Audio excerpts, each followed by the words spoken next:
Today the update is talking to Alex Salmond, former First Minister of Scotland, Member of Parliament and European and International Affairs spokesperson for the SNP.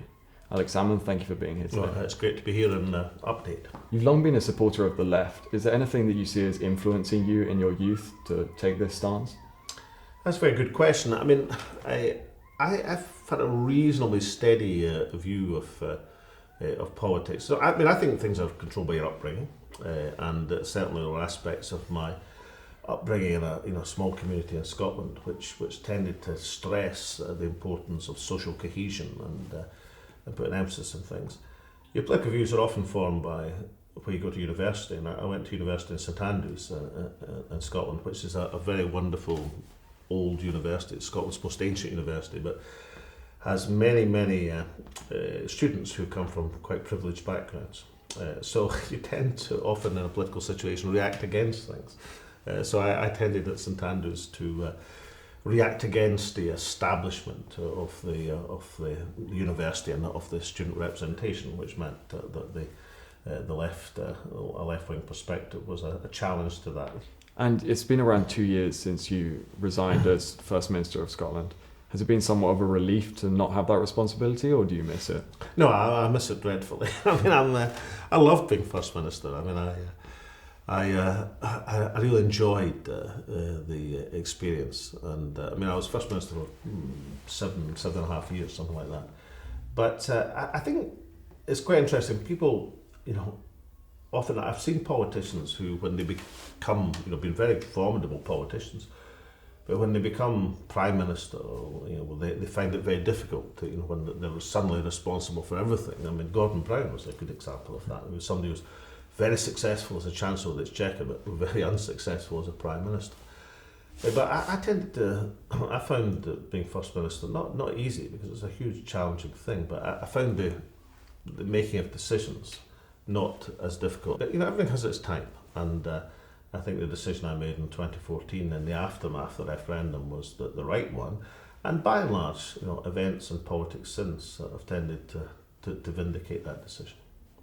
And North Sea oil reserves have decreased continuously over the past 5 years, and the tax income for the Scottish government, and the UK government as a whole, has dropped 14,400% over the past 5 years.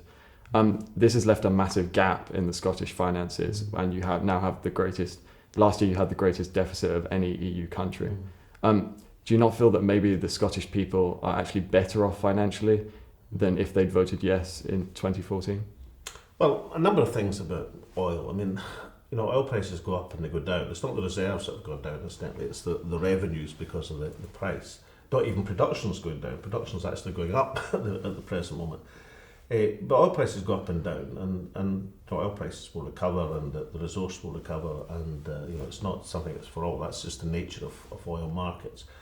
There are about 50 countries in the world have oil reserves of significant quantity, and although oil prices can be low and revenues can be low, and they can have job losses in the industry, it's still a valuable natural resource, and all of these 50 countries would rather have it than not have it. In terms of the finances of Scotland is an extraordinarily prosperous country. You take oil away, and Scotland's wealth per head is about 98% of the UK average, even if you removed oil entirely and pretended it wasn't there anymore. Of course, it would have been much better if the Scottish Government or Scotland had access to the huge oil revenues of 300 billion over the last 30 years, because then we'd be in the same position as Norway, which experiences great difficulties through the oil price fall, but has a massive pension fund which has been built up through accumulated savings. And since the Brexit referendum, both yourself and Nicola Sturgeon have said that the once-in-a-lifetime opportunity to vote for Scottish independence is now back on the table. Was this always a plan, or was this just due to the consequences of Brexit? Well, saying that you have a once-in-a-lifetime opportunity, this is the opportunity of a lifetime. It's not a definition of timescale. I always thought that you'd have a constitutional referendum in every political generation. And the reason I always thought that was, in 1979, Scotland had a devolution referendum, and then in 1997, 18 years later, there was another one. And that looked to me like the sort of timescale you'd expect. But of course, things have changed since 2014. And there's been a number of things that changed, not least of which is the SNP have won 56 out of 59 seats in Scotland, that Nicola Sturgeon's been re-elected as First Minister. But the most important change, the thing that's more important than anything else, this is part of that manifesto of re-election. Nicola Sturgeon said, look, if Scotland is dragged out of the European Union against the will of the Scottish people, then the Scottish Parliament should have the right to hold another referendum. Now that's as explicit an undertaking as you can give in a manifesto. That's what happened, and therefore that's what should follow, unless, of course, Nicola is able to discharge that mandate with the agreement of the new Prime Minister in such a way as does not require another independence referendum. And where do you draw the line on these Brexit negotiations? Well, Nicola's defined that in three ways. She says, one, Scotland must be in the single marketplace. And there's a huge consensus in Scotland behind that. Secondly, that European citizens in Scotland must be treated equally and properly. So whether you're from Greece or from Spain or from France or Germany, if you're part of Scotland, you're part of Scottish society, you mustn't be used as a bargaining chip. So your rights are traded off in negotiations, as the UK government has been threatening to do. That's not right. These are our fellow citizens. These are people who voted in the Scottish referendum, incidentally, even though they weren't allowed to vote in the UK one. And thirdly, that there's certain key employment and social rights that have been guaranteed through the European legislation that we rather like in Scotland. You know, things like paternity leave, maternity leave, paid holidays, the rights of workers in terms of dismissal, which are actually part of the European framework of law. And we don't want to see these rights jeopardised or sacrificed because the UK government is obsessed by a hard Brexit. So she's setting down, these are the parameters, these are the clear red lines. Are these things deliverable? Oh yes, they are. Why shouldn't they be deliverable? And it's going to be up to Theresa May as to whether she's got the wisdom and sensitivity to pay attention to Scotland's demands. And you mentioned Scotland's demands and the fact that you think that they should stay in the single market and that was what the Scottish people voted for. Yeah. But why is it so important for the Scottish people to stay in the single market when you're willing to leave the UK and 64% of Scottish trade goes to the UK, whereas I think it's something like 14% goes to the EU. So why is it so important that you stay in the single market and yet you're willing to leave this trading bloc? Well, we don't think that you have to leave a single marketplace or a trading bloc. And we think it's insane to argue that we should have trading barriers between countries. And we don't want trading barriers between Scotland and England. Why should there be trading barriers between Scotland and England? But if one's in the single market and the other isn't, is that not inevitable? That's what many professors in Scotland are saying. Okay, well, let's put forward a scenario. Well, I'm not sure many professors do say that, but let's just say, for the sake of argument, that Scotland were part of the single marketplace. And because we accepted free movement of labour in Scotland, Northern Ireland could be in the same position. And how is that possible to do? Well, it's possible to do because the way that England is intending to restrict movement of labour is by a green card system, a system of rights of employment. But Scotland could be within the single marketplace, as could Northern Ireland, but we outlive the customs union of the European Union. Now, my preference would be to be in the customs union, but for the sake of this negotiation, that Scotland and Northern Ireland would be out with the customs union but part of the single marketplace. That means you can still be in the customs union of the UK but still in the single marketplace. Are there examples where that's the case? Well, there's an example very close to here. There's a small country called Liechtenstein, which is within the single marketplace in the EEA, but it's also in a customs and a monetary and a passport union with Switzerland, which is not. Switzerland's in EFTA. Now, I've crossed the Swiss-Liechtenstein border about 6 times this week because, strangely enough, I was on a visit to Liechtenstein to meet the Liechtenstein foreign minister. And lo and behold, it's very difficult to see where that border is, apart from it's the River Rhine. But I didn't see a single customs post, a single barrier to trade, because people in Switzerland or Liechtenstein would think it'd be insane to have such a barrier. Why would people in Scotland and England think any differently? And one last thing, if you leave to one side the good sense and temper of the people of England, England sells more to Scotland than Scotland sells to England. It's generally speaking a bad idea to put up trading barriers with a country you're running a trade surplus with. if there was another referendum, would this be, and say the Scottish people again voted to stay within the UK, would there be another vote in, say, another 2 years? Well, my thought on referendum, given what's happened over the last while and given the changing circumstances, really, you only have another referendum if there's a material change in circumstances, if something is different.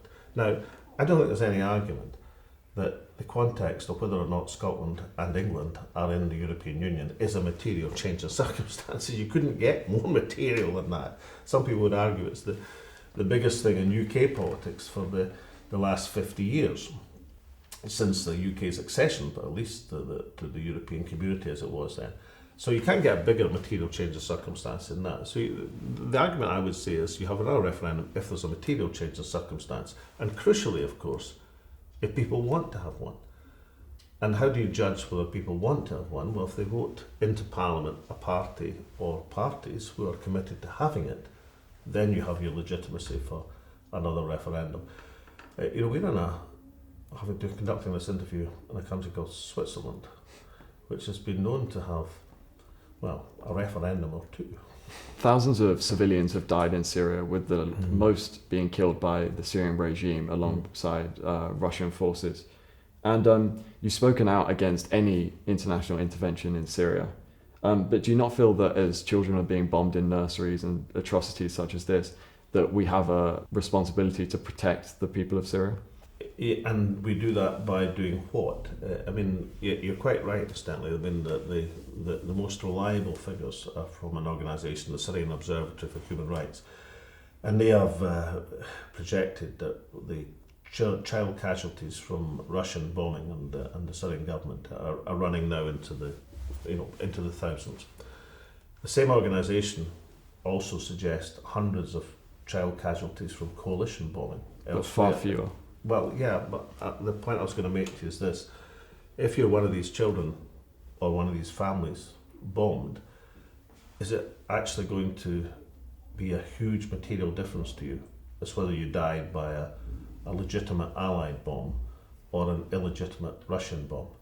This is why I ask the people who say, oh, this is all about the question of Russian intervention in Syria, to actually say, no, it's actually about other countries' intervention in Syria.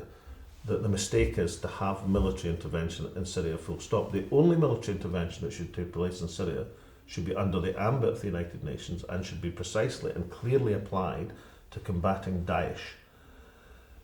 Our experience of Western interventions in other countries, whether it be Iraq, which incidentally that intervention created the circumstances of Daesh, or Libya, where an intervention, it was assured to free the people from a tyrant. It resulted in the UK and America spending about 13 times as much bombing a country as they did trying to restore it afterwards, and has resulted in the complete chaos that Libya now suffers from.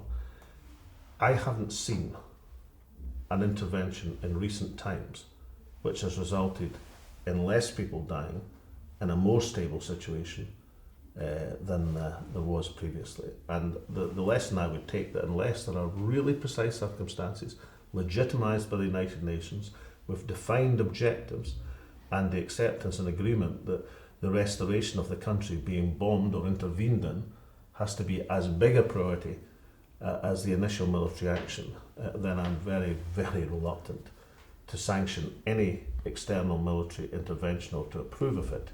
And that doesn't just apply to the unjustified Russian intervention in Syria.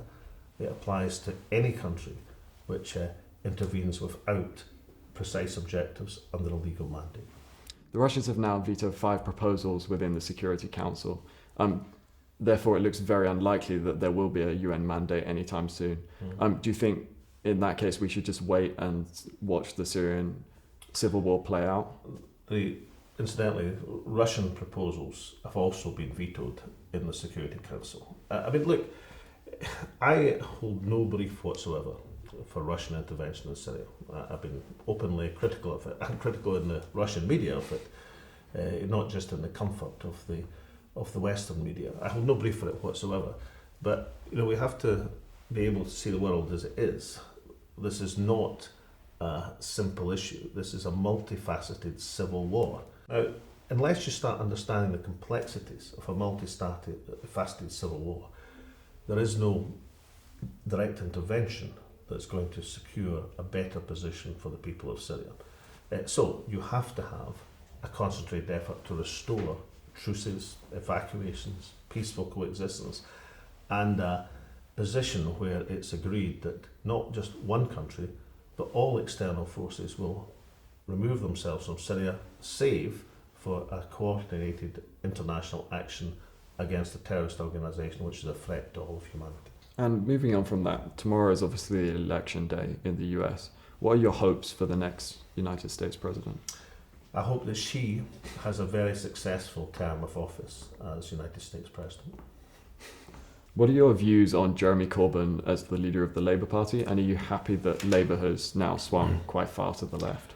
I've known Jeremy Corbyn for 30 years, and I've liked him for 30 years, and I think over a number of international issues he's been more on the right side than the wrong side of politics, and history has demonstrated that. He's also had a very consistent position on a number of social issues, benefits, sanctions, and poverty. But even though I'm the most sympathetic commentator you could possibly get from another party, I don't know anybody who's more sympathetic than me. I don't think Jeremy was ever really cut out to be a leader of a major opposition party. And I don't think Jeremy would have thought that until he became leader. There are certain things beyond a principled position, beyond a code of belief, that you require in terms of the skills necessary to do that job. And Jeremy doesn't really have most of these. So although I'm an extraordinarily sympathetic observer in the sense that all these times he was rebelling in the Labour Party, I was usually in the same lobby as him, so you develop a certain camaraderie. I don't think he's fitted to be leader of a major opposition party.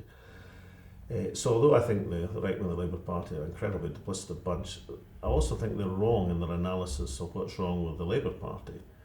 What's wrong with the Labour Party is not the shift in political direction. What's wrong with the Labour Party in terms of its ability to do that is that the leadership is not of a competence and quality required to convey that message in a successful way. So I think Jeremy's got to work hard on his leadership skills. Finally, Scotland has a remarkable level of youth engagement in politics, especially since the referendum.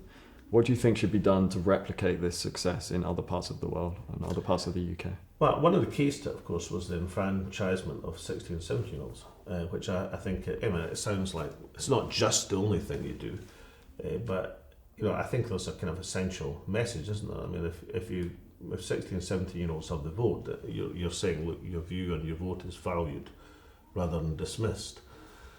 And if you're old enough to get married and pay taxes, which you could do at 16 in Scotland, then you're kind of old enough to vote. So it's a message there. The other thing, of course, which has led to that huge upsurge in interest is the constitutional dimension. A recognition that when people are allowed to debate and argue and be involved in and participate on big issues, not insignificant issues, but substantial issues, then that's the way to engender excitement and commitment in politics. And I think Scotland has had that energising experience since 2014, and long may it continue. Alex Salmond, thank you for your time. Thank you very much.